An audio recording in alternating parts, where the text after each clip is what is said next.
Boa tarde a todos. Estamos iniciando mais um programa Política Nua e Crua, neste sábado.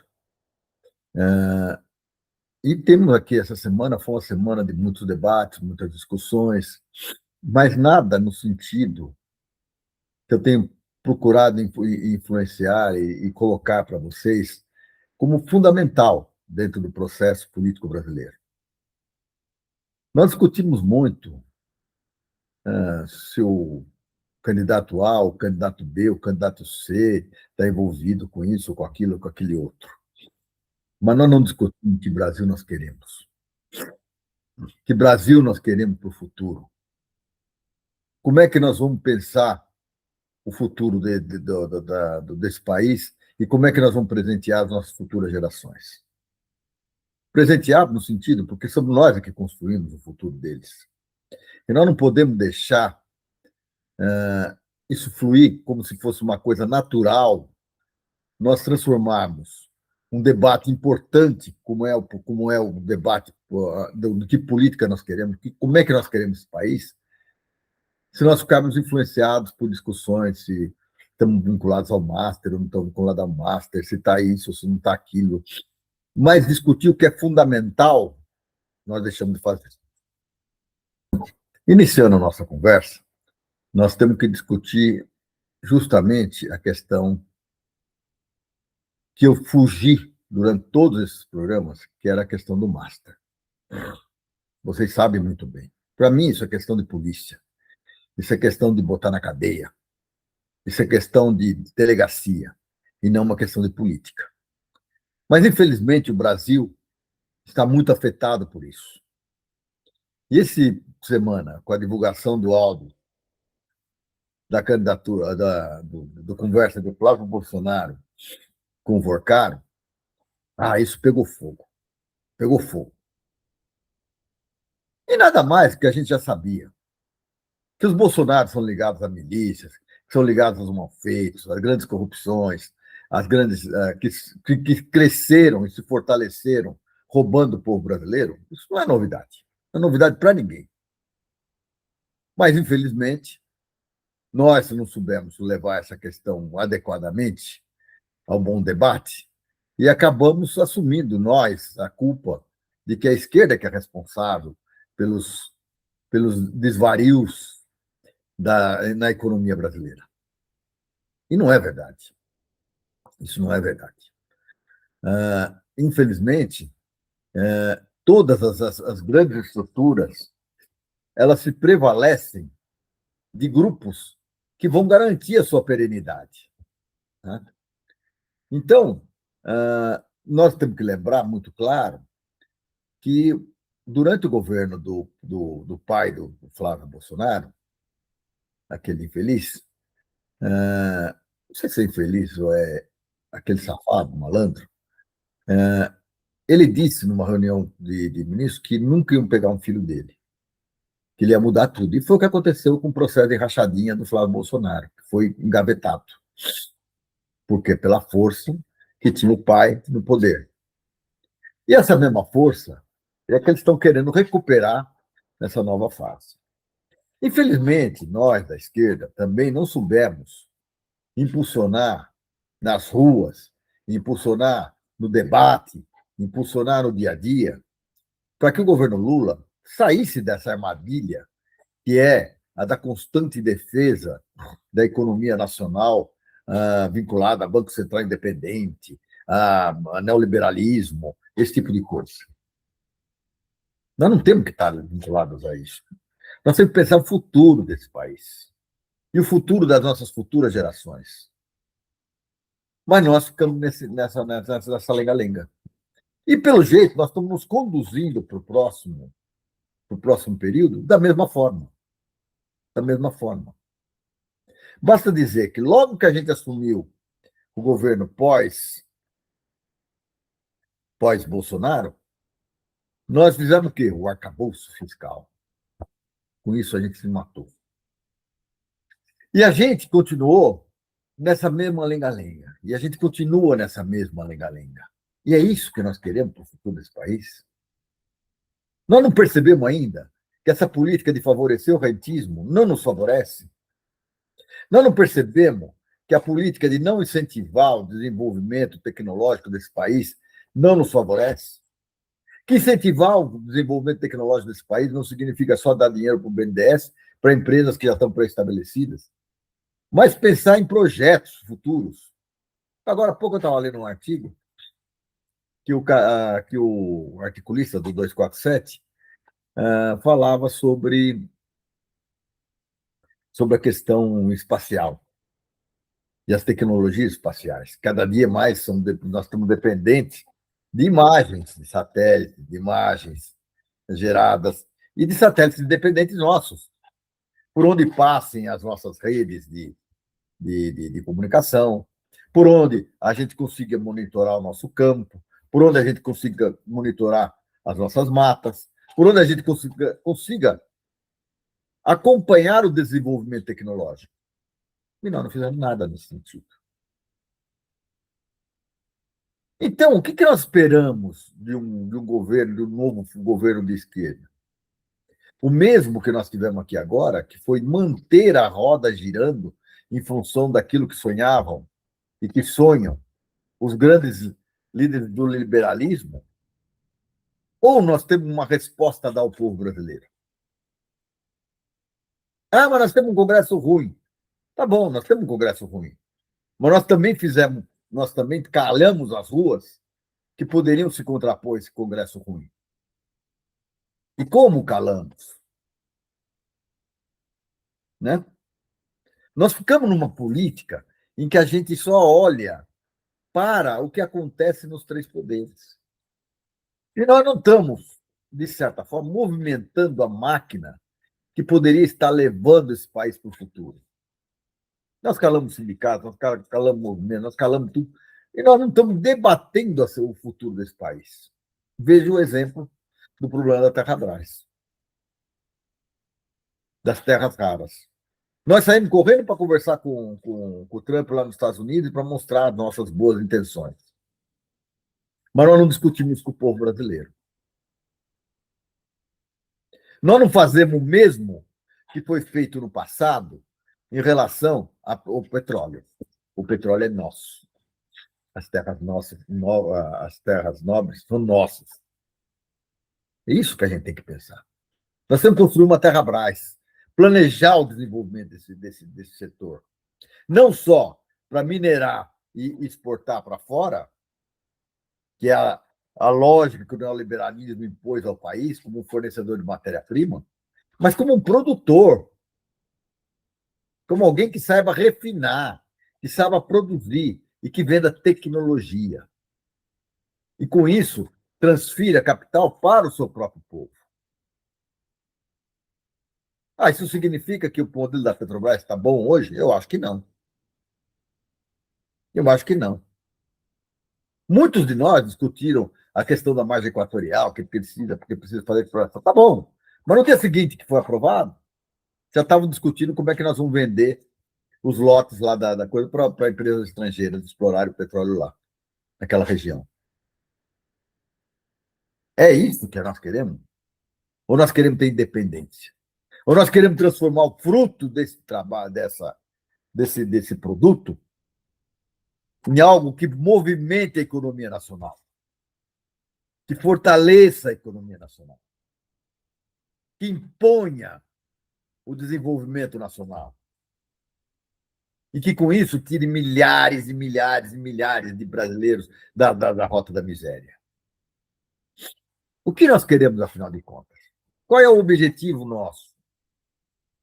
Para onde nós queremos ir? É isso que nós deveríamos estar discutindo nesse processo eleitoral agora. Eu não queria falar de Master. Sou obrigado a falar de Master. Porque, graças ao Master, Flávio Bolsonaro parece que vai descer do seu patamar de discussão e de debate hoje. Ele se apresenta como um forte concorrente à presidência da República. Pelo jeito, ele vai cair.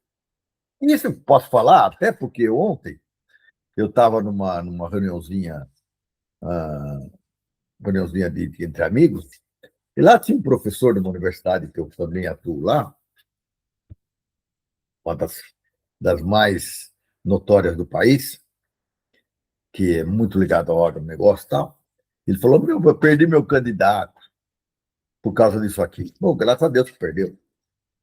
É lógico que ele vai perder lá, mas vai para Caiado, ou vai para Zema, que também é a mesma porcaria, tá? É a mesma porcaria. Não é alguém que está discutindo o Brasil, é alguém que está entregando o Brasil. Infelizmente, as pessoas pensam assim: qual a melhor maneira da gente seguir? É entregando o Brasil. Isso é o lado errado das coisas. Mas, será que eu sou muito idealista? Talvez sim. Afinal de contas, desde que eu me conheço por gente, eu já brigava pela independência desse país, pela soberania nacional, pelo desenvolvimento nacional, pelo desenvolvimento de um outro país, que não esse país atrelado ao imperialismo americano, e nem ao imperialismo chinês, nem ao imperialismo não sei de onde. Não me interessa aí. Interessa para nós é fazer um modelo de país, como a China fez. Ah, mas você falou agora mesmo que você não quer ficar atrelado ao imperialismo. Não, não quero, não.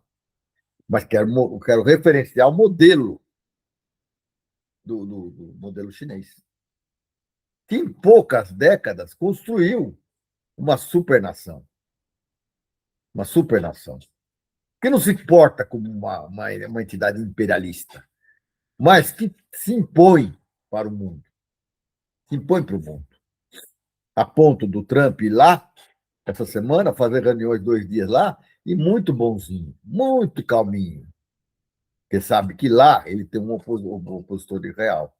Ou não foi assim no processo das taxações dele? Ele jogou 20 e o cara jogou 20.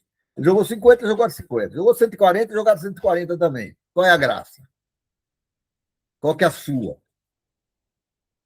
Se o mundo pensar assim, nós vamos restabelecer esse equilíbrio, que é importante, em que as nações se respeitem, que os povos se respeitem e que respeitem a soberania de todos. E nós não podemos deixar de lado, e sobre isso, essa integração mundial, o respeito às nações pequenas, mas que também precisam ser respeitadas na sua autodeterminação. Vi o caso exemplo de Cuba. Cuba, essa semana, teve manifestações sérias, sérias, fortíssimas, por causa de mais um apagão. E esse apagão é provocado por quê? Porque os Estados Unidos resolveram bloquear a entrada de petróleo para Cuba. E como são os países amigos, os países que defendem a democracia no mundo, ou que defendem a autodeterminação do mundo? Se aquietam, soltam notas diplomáticas? Não é assim. Não é assim. Se nós queremos construir uma nova humanidade, um novo planeta e tudo mais, nós temos que respeitar a autodeterminação dos povos. Nós não podemos agir de forma diferente. Nós não temos esse direito de agir dessa forma. Então, é muito preocupante essa posição meio passiva que a gente está tomando em relação ao mundo. E a extrema passividade que nós temos em relação aos sonhos da Faria Lima de fortalecer esse modelo rentista, que favorece muito aos bancos. Basta ver que o Banco Itaú teve lucro no trimestre maior do que todos sempre. Banco Bradesco é a mesma coisa. Basta ver isso. Bota o olho lá e veja.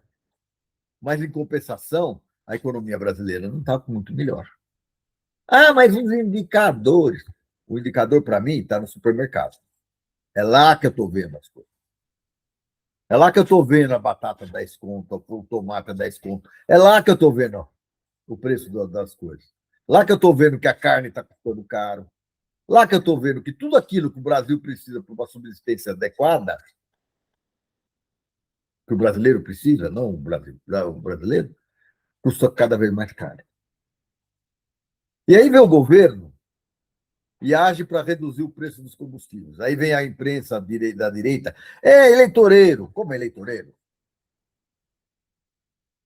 Como é eleitoreiro? Eu tenho que defender o povo brasileiro. Essa é uma obrigação do governo. Eu tenho que defender a economia popular. Não é com desenrolas ou não sei o que lá que inventaram aí que eu vou conseguir fazer a melhoria do povo brasileiro. É investindo no povo brasileiro. É transformando as coisas. É recuperando a BR distribuidora, trazendo para o governo de novo, para o domínio da Petrobras, para o nosso olho. É tirando essa política de preços internacionais do petróleo. Qual é o preço que nós temos aqui no Brasil? O preço internacional é para fora. Quanto é que vocês pagam? Ah, pago $100 o barril. Ótimo, então tá bom, você paga $100. Então você paga. Isso é lucro nosso. Agora, para o brasileiro, quanto custa? Custa 30. Então tá bom. Então é esse o preço que o combustível vai chegar para vocês. É nessa base. Nós temos que começar a pensar de uma forma diferente. Muitos vão dizer: você é louco, você não entende as lógicas do capitalismo. Não, eu não entendo a lógica de transformação de empresas estratégicas em empresas privadas. Empresas com a lógica da indústria privada, a lógica do mercado. Isso eu não entendo. Porque não tem sentido eletricidade, água, petróleo, terras raras, uma série de produtos que são estratégicos estarem na mão de gente que vem para explorar o povo brasileiro. Isso não está certo. Isso não está certo. Veja um exemplo. Essa semana também, vamos falar já? Vamos falar da Sabesp. O governo do Tarcísio, primeira coisa que fez, pegou a Sabesp, que já não era tão estatal, já não era, 49, não sei quanto, já estava no mercado internacional.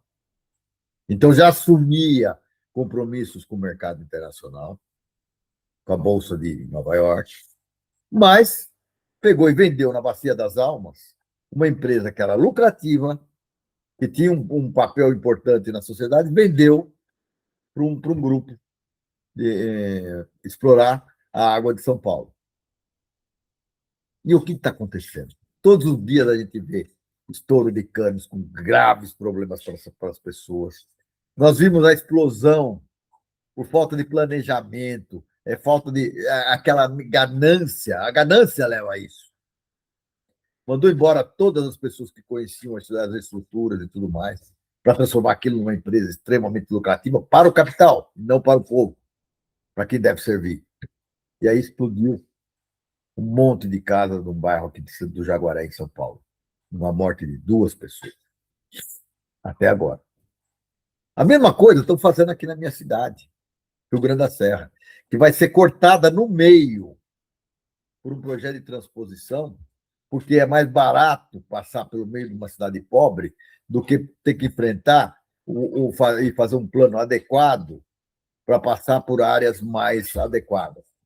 Eu não estou nem discutindo a questão da transposição, que eu já acho um grande erro, porque você pega a capacidade de geração de água de uma região e transfere para outra.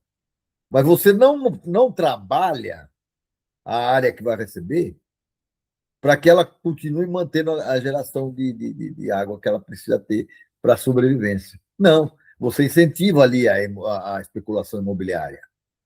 Você incentiva ali a destruição da água. E aí você vem e tira daqui. Então você vai começar a baixar os níveis todos. E daqui a pouco não tem para onde transpor. E nem é uma transposição trocada. É uma transposição daqui para lá, e não de lá para cá. A mesma coisa, os mesmos problemas que hoje a gente enfrenta com caninhos pequenos de água, que explodem, encharcam, inundam casas, destroem uma população e tudo mais, imagine com canos de 1,80 m sob pressão. 4 mil litros de água por segundo sob pressão. Uma explosão dessa não é brincadeira. Numa empresa irresponsável, como é a que ocupa a Sabesp, faz. Vieram lá, vou pagar R$ 2.000 para cada um. Olha que brincadeira. Aí, quando reclamaram, não é 5 mil. Vai destruir as casas dos caras, destruir a vida dos caras. Os caras não trabalharam essa semana. Qual é a dele? Então, nós estamos vivendo esse momento político. Ao mesmo lado, ao lado disso também, falando mais em Tarcísio, nós temos que ver o que aconteceu na USP essa semana. Nós não podemos deixar de ver isso aí. Eu espero que isso aí seja o renascimento do movimento estudantil, o movimento pelo qual eu lutei a minha vida inteira. Não como estudante, porque como estudante eu lutei lá no começo, mas que eu apoiei durante a minha vida toda. E que eu vejo também que está desmilinguindo. Os estudantes acampados dentro da reitoria foram tirados na porrada. Cadê a autonomia universitária? Cadê a autonomia universitária? Nem o próprio reitor disse, eu não fui eu que pedi isso aí. Não sei se é verdade ou não. Mas fato é que isso é uma das atitudes mais antidemocráticas que podem acontecer. Então, nós não podemos deixar isso para lá. Nós não podemos deixar essas questões como questões para ser tratadas a posteriori. Então, nós estamos começando esse programa com uma grave preocupação. E a minha preocupação é, eu tenho batido em todos os programas, e às vezes eu acho até que eu estou sendo chato. E às vezes até penso, acho que não sou eu a pessoa certa para cuidar desse programa. Tá? Porque eu acho que ou nós saímos dessa política de ficar discutindo no nome do X ou do Y ou do Z e passamos a discutir o que é esse país e que país nós queremos para o futuro, ou nós não temos futuro nenhum. Nós não teremos futuro nenhum. Isso em qualquer campo que a gente atue. Qualquer campo que a gente atue. Eu citei para vocês, há uns 2, 3 programas atrás, a disputa que estava ocorrendo no Conselho de Engenharia do Brasil e nos estaduais. Citei para vocês. E falei, olha, esta disputa é tão importante quanto a disputa que está acontecendo no Brasil. Ah, porque eu sou engenheiro? Não. Eu citei, ó, o Conselho dos Médicos. Lembra do Conselho dos Médicos que apoiava a ivermectina lá na Covid? Aquilo era político ou não era política? Que preocupação tinham aqueles médicos formados para salvar a vida do povo com a vida do povo? Nenhuma. Mas tinha interesse com os laboratórios, tinha interesse em apoiar um governo esdrúxulo, que estava destruindo e matou 700 mil brasileiros. Então, todas as disputas que nós participamos têm uma versão política. E a política é nua e crua. Não tem o que discutir isso. Nós temos que atuar sobre ela. Então, eu dei um exemplo. E vou dar outro ainda, quer ver? Em relação dos engenheiros, por exemplo. E vocês vão encontrar isso em um monte de lugares.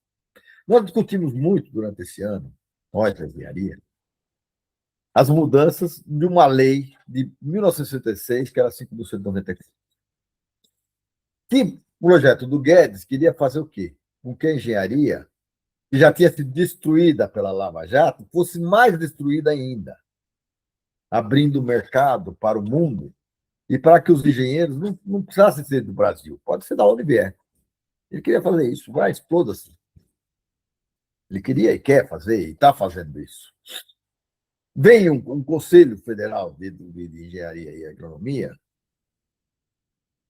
né, capitaneado por um cara de direita, ligado ao MBL, e candidato à próxima eleição, à próxima presidência, e transforma aquele PL para transformar no quê? Para aumentar o mandato, para facilitar a vida dele como candidato a deputado. Para ele e para os outros presidentes de CREAS. Instituto Plano de Saúde, ou seja, vem compra uma base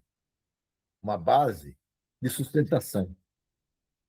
Mas esquece dos milhões de engenheiros que tem nesse país, que estão desempregados, ou que estão com dificuldades de salariais, ou que estão com dificuldades de emprego, que estão com subempregos.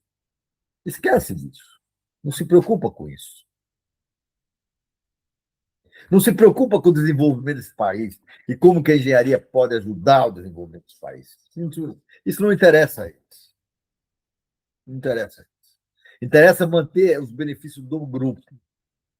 O grupo que usa a máquina que arrecadatória do CREA, do sistema CREA, Confia-CREA, para benefício próprio. É isso que interessa para eles, apenas isso. E aí, eu tenho uma denúncia muito grave a fazer. E essa denúncia, ela começa aqui, mas ela vai para todos os meios. Por exemplo, em São Paulo, os dois candidatos de oposição, os dois únicos candidatos com características de oposição, tá? Porque os outros não são de oposição. Tem 3 outros candidatos que não são de oposição. Um é laranja, outro é atual presidente, e o outro é um deputado estadual, que, aliás, está usando a máquina da Assembleia Legislativa para fazer campanha. Devo denunciar isso. Né? Os dois candidatos foram impugnados. Impugnados por besteira. Por besteira. Tá? Não é que foram impugnados e tiveram o direito de se defender. Não, não, não, não. Foram impugnados, simplesmente. Por quê? Porque não quer ter oposição. Um desses, que foi impugnado, é o que não permitiu que, 170, que fizesse um contrato de 173 milhões e que uma série de propriedades em áreas nobres fossem entregues a uma consultora a troco de uma futura sede que não tinha projeto e que não tem projeto. Que engenharia é essa? Que engenharia é essa? O outro tem um trabalho de visionário em relação à juventude. Fala com a juventude, fala a linguagem da juventude. E procura trabalhar essa questão. É um engenheiro jovem, com uma cabeça nova, que eu conheço muito bem, é uma pessoa muito boa nesse sentido, e também foi tirado fora da disputa. Para quê? Para não ter oposição. Então, pessoal, eu tenho um exemplo no movimento da engenharia. Mas vocês vão ter no da psicologia, na psicanálise, né? No da medicina, né? Onde vocês quiserem, nos arquitetos, vocês vão ver que esse jogo político ele está impregnado em toda a estrutura de poder desse país. O jogo político, quando as pessoas quando fazem o processo democrático de discussão do futuro da categoria, por exemplo, a primeira coisa que fazem é nomear a comissão eleitoral, ou seja, garante que eu vou ficar aqui. A mesma coisa quando a gente vai para o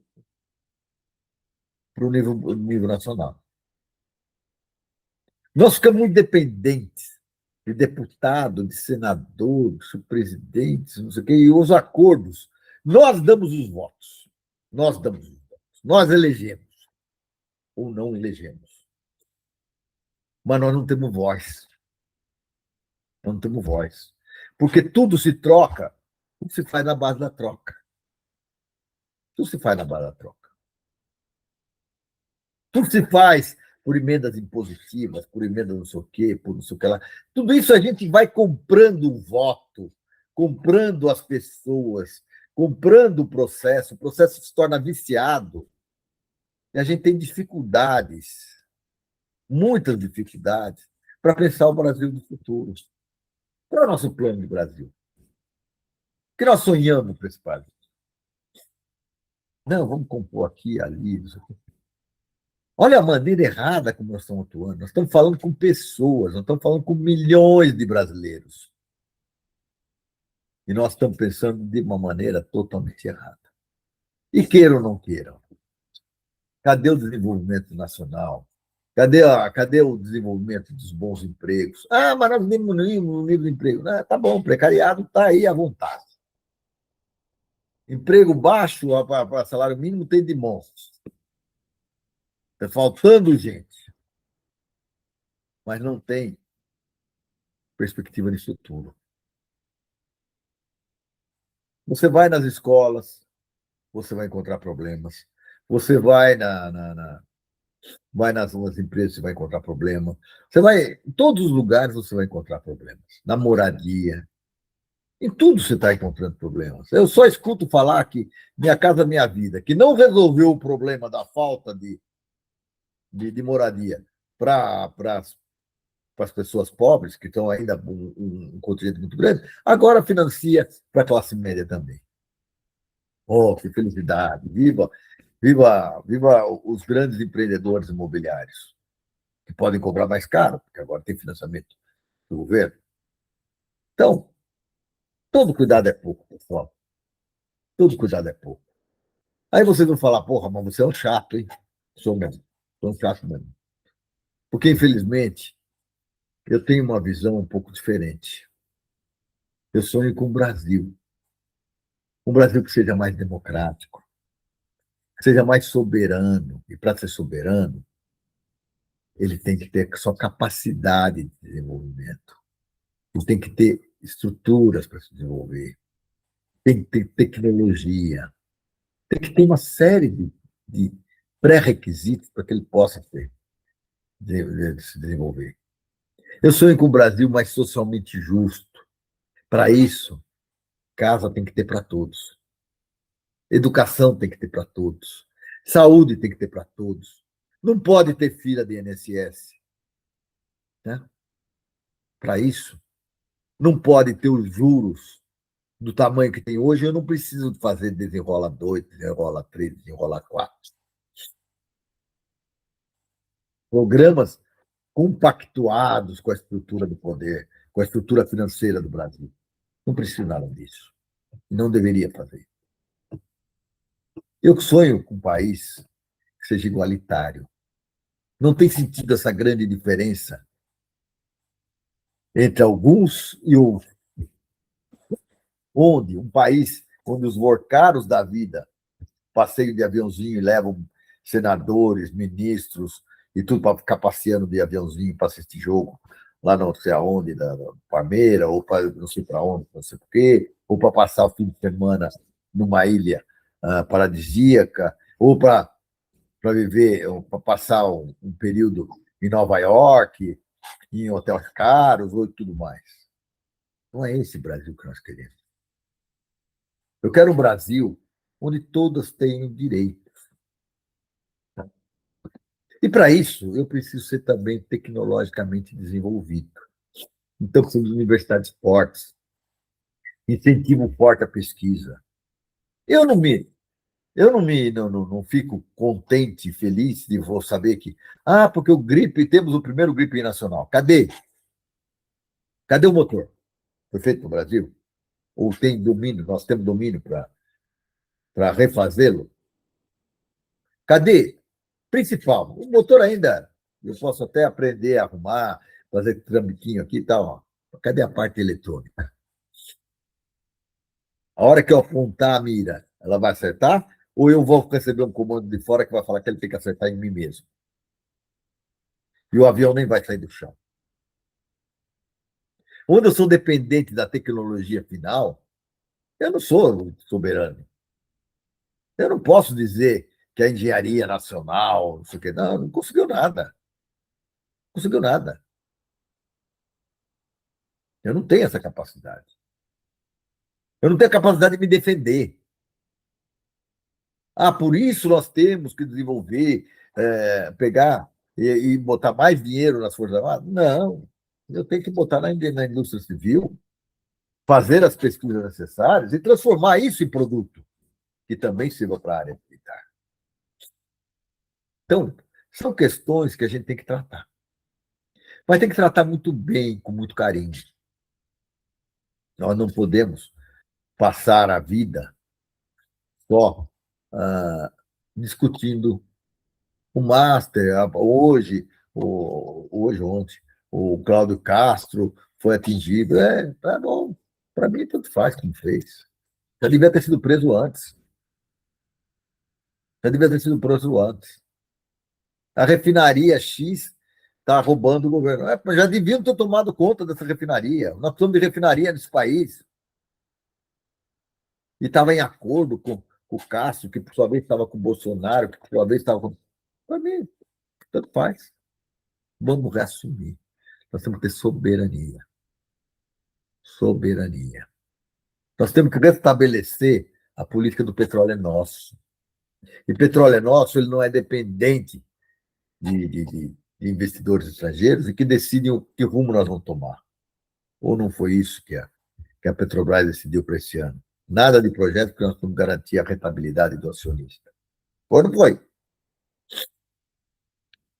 Mesma coisa, terras raras. Eu não tenho que discutir com os Estados Unidos qual é a minha política de terras raras. Eu já devia ter cortado aquele contrato que o Caiado assinou com o governo americano para fornecimento de terras raras, eu já devia ter cortado. A venda da mina, da mina de terras raras para uma empresa americana, patrocinada pelo governo americano, eu já devia ter cortado. Não, você não pode. Isso é nosso. Isso é brasileiro. Nós temos que desenvolver o nosso país. Nós temos que desenvolver a lógica. Ah, mas não é. Hoje, quem tem a tecnologia é a China. Ela conquistou como? Ela foi atrás, ela desenvolveu. Nem os Estados Unidos têm como é que ele vai purificar essa, como é que ele vai refinar esse material. Então, nós temos que ir atrás.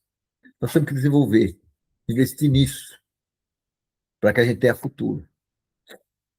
A mesma coisa, eu digo em relação à educação. Me preocupa muito o rumo que nós estamos tomando. Cada dia mais dependente de apostilas da Microsoft, ou não sei de quem, que vem aí para fora, que não tem nada a ver com o Brasil. Cada dia mais tem gente gritando e precisamos de escolas cívico-militares, que é um tamanha falácia, idiotice. Cada dia mais gente sonhando com a destruição da nossa educação e discutindo o fim do futuro do nosso povo. Nós temos que pensar, nós temos que agir. Nós não podemos permanecer da mesma maneira como nós estamos hoje. Nós temos que investir no futuro desse país. E o futuro desse país passa pela junção de todos os saberes, de todas as nossas inteligências, de todos, não é só de um setor. Ele passa pela formação e pelo grande debate e pela contribuição de todos para que a gente construa um novo Brasil, que é isso que a gente precisa. Bom, nessa segunda parte do programa, eu vou ler um pouco, eu vou ler um artigo que eu gostei muito. E, aliás, eu acompanho muito o Paulo Clias, tá? Ele escreveu No Vermelho, que eu li ele no Vermelho, que foi publicado no dia 12 de maio, né? Então, há poucos dias, que a criação da Petrobras viria a se construir na Petrobras da década atual. Então, a criação. Terrabras e Petrobras, Lula e Getúlio. Ele fez comparação.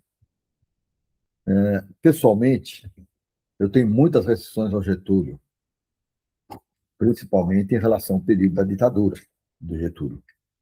O período onde ele perseguiu brasileiros, patriotas brasileiros. Ele lançou as bases do que eu vivi em 64. Mas tem o segundo período do Getúlio, em que ele criou a Petrobras. Foi o segundo período em que ele veio numa roupagem diferente. Então, eu tenho que respeitar também, né? Então, desculpem, mas acho que é importante a gente levar essa questão para frente, né? Então, esse artigo, eu vou comentar esse artigo com vocês, porque ele tem uma importância dentro daquilo que a gente veio discutindo até agora. Não vou ler ele todinho, vou ler partes dele, né? Ele diz o seguinte, que no próximo dia 3 de outubro, às vésperas da realização do primeiro turno das eleições presidenciais, será comemorado o 73º aniversário de promulgação da Lei nº 2004, que criou a Petrobras e estabeleceu o monopólio estatal sobre todas as etapas de exploração e produção de petróleo em nosso país. Esse foi um importante marco que concluiu o amplo movimento popular e nacionalista a favor da criação de uma empresa estatal para esse fim sob a bandeira "O petróleo é nosso". À época, houve uma enorme resistência ao projeto no interior das elites brasileiras, em especial aquelas mais vinculadas aos interesses dos imperialistas americanos. Isso não tem nem dúvida. Isso é a mesma coisa que ocorre hoje. No entanto, o presidente Vargas não se rendeu a essas pressões e colocou de pé a empresa. É verdade, é um grande mérito do Vargas, por colocar em pé essa empresa. De acordo com a legislação de 1953, estavam lançadas as cartas para que o petróleo fosse explorado em condições de preservar a soberania nacional e estimular a constituição de um complexo industrial vinculado a essa matéria-prima estratégica. Tá? E eu, como muitos de vocês, cresci ouvindo: isso é besteira, o Brasil não tem petróleo, isso é bobagem. Mas isso não era e não é uma verdade. Graças a isso, o petróleo é nosso, nós temos hoje o pré-sal para nós. Graças a brasileiros que lutaram pela Petrobras. Vários deles são colegas nossos, assistem os nossos programas. Então, nossas homenagens a eles. Então, um dos maiores argumentos utilizados na época para impedir a criação da empresa referia-se à inexistência de garantias de que houvesse efetivamente petróleo em nosso subsolo. Isso aí eu ouvi de monte. Por quê? Porque eu nasci em 51. Então, eu entrei no ginásio em 61. Ainda se falava muito, bobagem.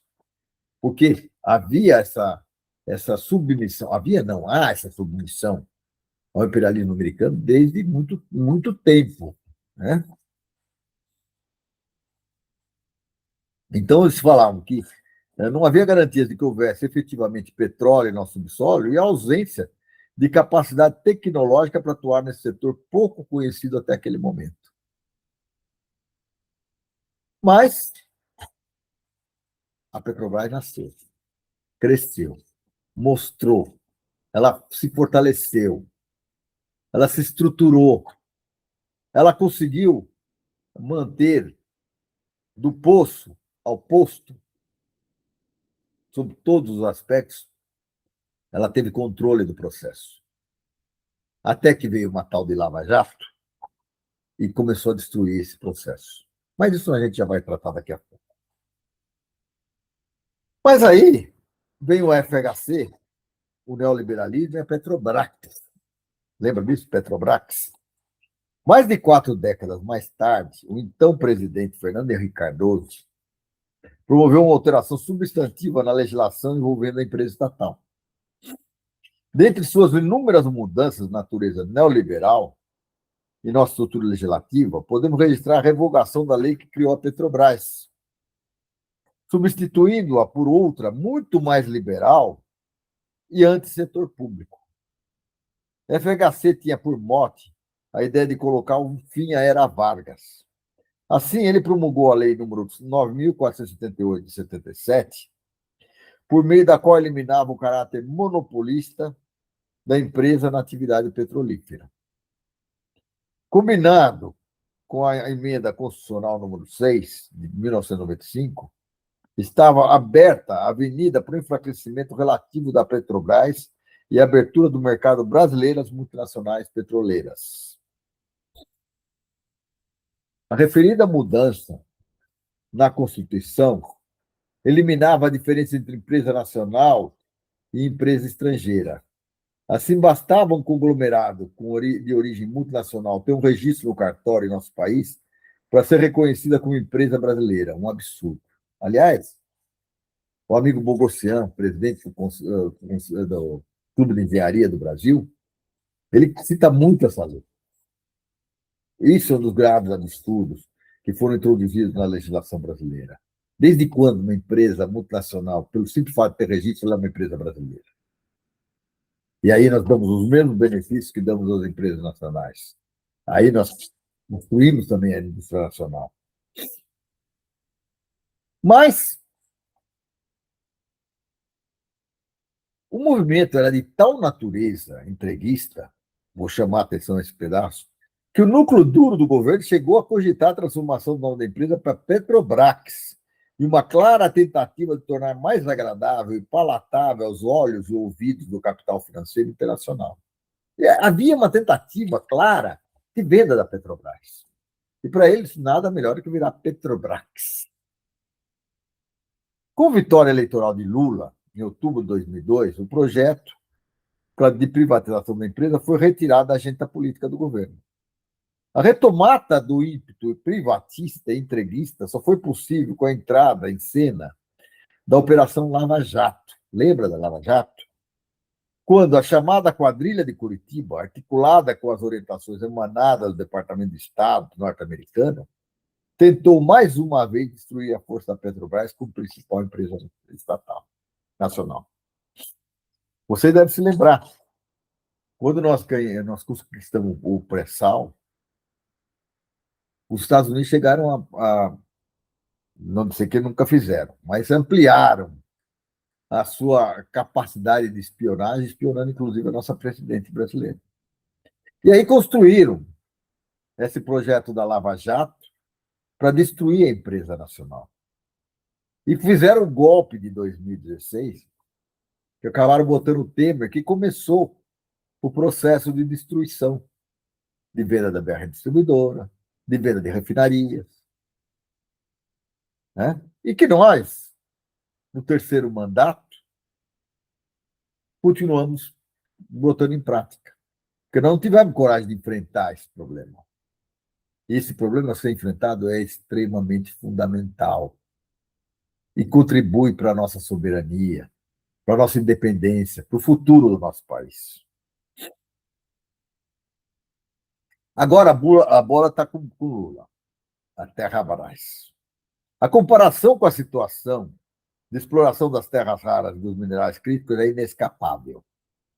A importância desse setor para o futuro da economia global e brasileira é quase unanimidade entre estudiosos do tema.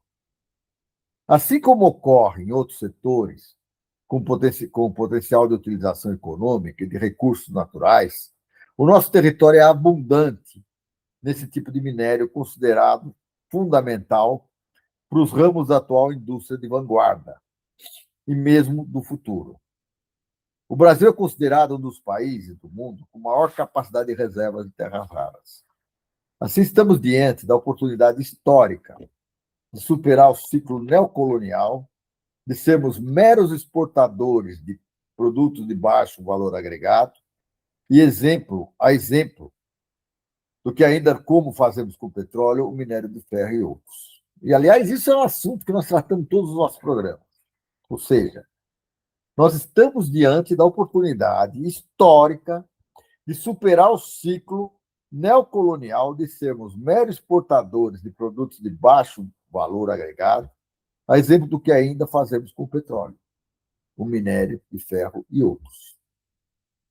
O caminho mais adequado, em termos de um modelo de soberania nacional e de inserção mais qualificada do Brasil no cenário global, passa pelo desenvolvimento da capacidade tecnológica local para processar as terras raras e verticalização de todo o processo econômico e produtivo do setor.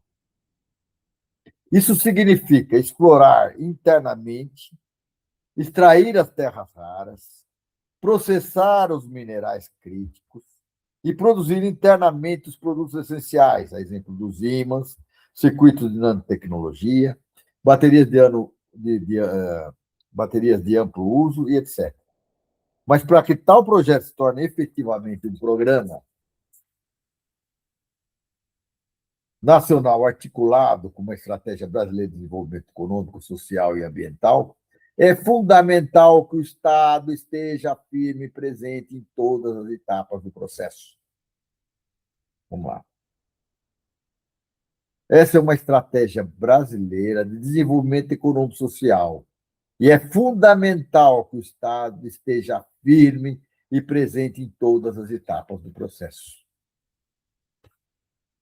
Vem daí a proposta de constituição, exemplo do que ocorreu com a Petrobras, de uma estatal para se ocupar das terras raras.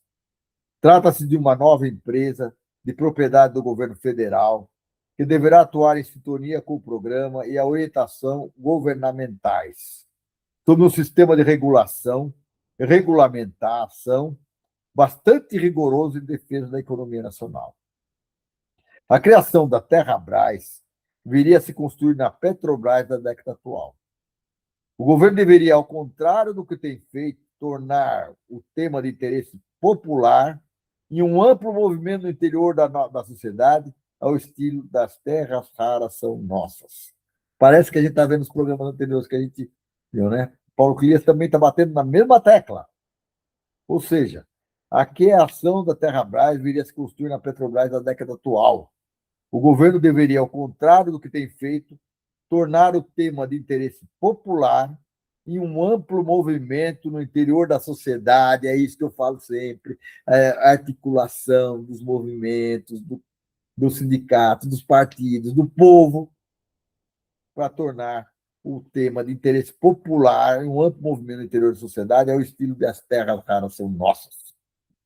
Esse seria a melhor maneira de conquistar apoio e pressionar o Congresso Nacional, assegurando o monopólio para a futura empresa e criando sérias dificuldades para sua exploração por parte do capital internacional. Certo? É isso que a gente tem discutido sempre. Nós estamos muito preocupados com quem está lá no Congresso. Nós temos que estar preocupados com quem está aqui na rua e que pode fazer com que isso mude. E mude rapidamente. Para isso, nós temos que, cada dia mais, usar aquilo que nós aprendemos a vida inteira, que é organizar o povo, trabalhar o povo, mobilizar, levar para as ruas, discutir, porque a voz nas ruas é muito mais forte que a voz nas redes. É muito mais forte. A negociação com o Trump e a entrega das terras raras. E aqui, eu já tinha falado, eu não tinha gostado da visita do Lula ao Trump. Pode ter trazido benefícios para a campanha dele aí, mas para mim não significou nada em termos de futuro de país. E nós estamos discutindo aqui, nesse ano, é o futuro do nosso país. Lula está perdendo uma séria oportunidade de redefinir a agenda política e traçar os rumos da própria campanha eleitoral. Ao festejar com Trump, em viagem recente a Washington, a aprovação da PL 2780 de 24, na Câmara dos Deputados, ele sinalizou a possibilidade de entregar esse ramo estratégico aos interesses estadunidenses. A exemplo do que ocorreu com a venda da exploração da mina Serra Verde, em Goiás, para um grupo norte-americano. Que, aliás, a gente devia entrar nessa conversa e falar: não, não, não, não, não, isso aqui é terra nossa. Uma loucura. Lula optou por pegar carona em um projeto de lei apresentado por parlamentares do campo da direita há quase 2 anos. O documento foi protocolado em julho de 2024 e pouco havia avançado em sua tramitação. Assim, na véspera de lá, o Lula vem à prova. Apresentou nenhum texto preparado pelo governo para ser debatido e pelo Poder Legislativo. Nada. Então, vamos discutir o que eles querem discutir. Está errado isso. Preocupado em apresentar algo positivo em seu encontro com o presidente estadunidense, orientou que a base aliada votasse a favor do texto da Câmara dos Deputados, exatamente às vésperas de sua reunião na Casa Branca. Isso que chama a minha atenção. O tema está sendo debatido há um certo tempo. E os parlamentares só tiveram acesso à última versão do substitutivo do relator minutos antes da votação.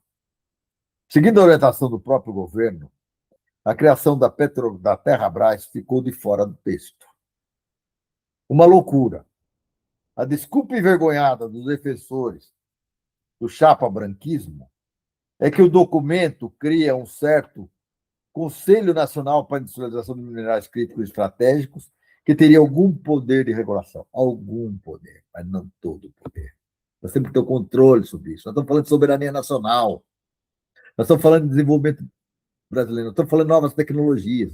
Nós estamos falando da construção de um país socialmente justo. E nós precisamos disso. Ter essa visão de futuro. E aí a pergunta que eles terminam, Paulo Clemente pergunta, cadê o Lula estadista? O substitutivo aprovado na Câmara dos Deputados é bastante frágil no que se refere à capacidade efetiva de regulamentar o setor. Assim como há conselhos semelhantes em outras áreas de energia, e mesmo agências reguladoras, o fato é que o capital privado quase sempre consegue dar sua linha para que os órgãos públicos defendam tais interesses, e não os da maioria da população. Vamos lá, vamos voltar nessa. Assim como há conselhos semelhantes em outras áreas de energia, e mesmo agências reguladoras, o fato é que o capital privado quase sempre consegue dar sua linha para que os órgãos públicos defendam tais interesses e não os da maioria da população. E nós precisamos mudar isso. É isso que eu espero do Lula 4. Mas para isso eu tenho que começar a mostrar no Lula 3 que eu estou com essa visão. Aproveitar esse momento em que a direita foi batida e mostrar a cara. Fazer um projeto diferente. O que se espera é que Lula desperte por equívoco cometido até o momento e oriente sua base aliada a melhorar o documento durante a tramitação do Senado Federal. Primeiras dúvidas. Dentre outros aspectos, é fundamental que seja reintroduzido no texto a criação da Terra-Brás. Existem alguns projetos de lei propondo a construção da nova estatal. Iniciativa essa que terminou, inclusive, recebendo o apoio explícito da própria bancada do Partido dos Trabalhadores na comissão, na CD. Lula tem diante de si uma chance de confirmar seu compromisso com o futuro do Brasil soberano e desenvolvido. E como tem. E como tem. Ele precisa decidir se está mais alinhado com algum tipo de compromisso com a herança getulista ou com o legado neoliberal do Tucanato. Não basta mais ficar apenas na promessa de campanha para um quarto mandato. A população tem dado sinais de que exige mudanças concretas, objetivas e imediatas para que os preocupantes níveis de desaprovação do seu governo sejam revertidos. Vamos lá de novo. Não basta ficar apenas nas promessas de campanha para um quarto mandato. Nós precisamos de mais. A população tem dado sinais de que exige mudanças concretas, objetivas e imediatas para que os preocupantes níveis de desapropriação de seu governo sejam revertidos. A população tem que sentir isso. Não é só com programas de desenrola, não sei o quê, que nós vamos conseguir mudar essa situação. Nós temos que começar um quarto mandato, que vai gerar um quinto, um sexto, um sétimo, que vai gerar um futuro para esse país. E não um mandato que, caso a gente conquiste, a gente vai estar frágil como estivemos nesse terceiro. Mas para que além da questão eleitoral é fundamental, mas para além da questão fundamental, é fundamental que ele reafirme também alguma disposição em recuperar sua condição de estadista reconhecido como tal. Está muito certo. Trata-se de apresentar instrumentos concretos para assegurar um futuro digno desse nome para as futuras gerações. Lula precisa escolher entre atender às demandas de Trump e do capital financeiro internacional ou pavimentar a via para um Brasil mais justo, soberano e desenvolvido. Vamos repetir isso? Lula precisa escolher entre atender às demandas de capital e do capital financeiro internacional ou pavimentar a via para um Brasil mais justo, soberano e desenvolvido. Eu usei esse aqui forte para que a gente termine o nosso programa, porque eu acho fundamental a gente ter noção do que nós precisamos forçar o nosso próximo quarto mandato. Nós precisamos eleger Lula no quarto mandato. Mas nós também temos que ter um projeto de país para esse quarto mandato. E esse projeto de país começa nesse debate. Nós não podemos eleger o Lula só porque é o Lula. Não é só isso. Nós temos que eleger porque nós queremos um país mais democrático, uma democracia forte. Nós queremos um país mais soberano, e isso passa pela Terra-Brás, passa pelo fortalecimento da Petrobras, passa pela recuperação de empresas que foram vendidas na bacia das almas pelos governos do Temer e do infeliz. Passa por isso. Nós temos que recuperar nossa capacidade de investimento para o nosso país. Nós precisamos de recuperar a nossa capacidade de desenvolver para o futuro das nossas gerações. Nós temos que pensar o Brasil daqui a 100 anos, daqui a 50 anos. Para isso, nós precisamos de nos guiarmos pelo exemplo que a China fez. Devagar e sempre, planejando e trabalhando, ela foi conquistando o espaço. E hoje ela tem capacidade de enfrentamento, de desenvolvimento tecnológico e tudo mais, de trazer para o seu povo, que é muito maior que o povo brasileiro, uma condição de vida diferenciada. A China pode se orgulhar do que construiu desde 1949. Mas nós temos todo esse tempo para desenvolver? Não. A China veio passando por uma série de passos perto. E nós temos que também procurar isso. Nós não podemos nos orgulhar de ter sido um dia a sexta economia do mundo, hoje é a 11ª. Nós temos que estar olhando para o futuro. Nós não temos que estar com a visão da Faria Lima. A Faria Lima, para mim, aliás, o Master é o resumo da Faria Lima. Tá? Ali só tem um jeito. Cana para todo mundo. Não vamos construir um país discutindo com a Faria Lima. Nós vamos discutir com o povo brasileiro, pensando no futuro do povo brasileiro. E é isso que nós queremos para o futuro. Porque aqui nós discutimos política, e não politicagem, e não delegacia. Nós queremos um Brasil de futuro. E é isso que é a minha grande bandeira e que eu vou continuar defendendo por aqui. E com isso a gente encerra mais um programa. Espero encontrar com vocês na semana que vem. Fiquem à vontade para mandar as suas observações, para discordar dos programas, que os programas estão ficando pesados demais, talvez. As pessoas gostam mais de discutir o dia a dia, mas nós precisamos pensar o Brasil do futuro. E eu não me encaixo naquele exemplo. No exemplo do dia a dia, de ficar lendo manchete de jornal e vendo coisas do tipo: porque o Flávio falou com o Vorcar. A gente já sabia disso. A gente sabia que a direita, a extrema-direita, está toda envolvida em cambalachos. É só olhar a história deles. Como é que o Bolsonaro saiu de um capitão, de um tenente expulso do Exército, que na hora de sair do Exército ganhou uma promoção para capitão, para o nível que ele tem hoje, de vida, de sociedade e tudo mais. Chegou a ser presidente da República. E que está querendo eleger o filho como presidente da República. E que está falando com o mundo. Como é que ele chegou? Não foi fácil. Foi roubando. Roubando muito. Não foi pouco. Muito. Não foi pouco. E foi construindo as quadrilhas de milicianos, de agiotas, tudo que você imaginar está na mão deles. Então, para mim, Master e não Master é a mesma coisa. É cadeia neles. Cadeia em todos eles. E agora diz que vai fazer o filme, vai lançar o filme. E escolheram para fazer o papel do Dito Cujo, o cara que fez o Cristo, Jesus Cristo, aí não desse filme, Jesus Cristo Superstar, sei lá o quê. Pronto, veja o que eles estão querendo fazer. Transformar o cara no mito, realmente. Então, isso é atrás de mim. Com isso, a gente termina o nosso programa de hoje. Um grande abraço.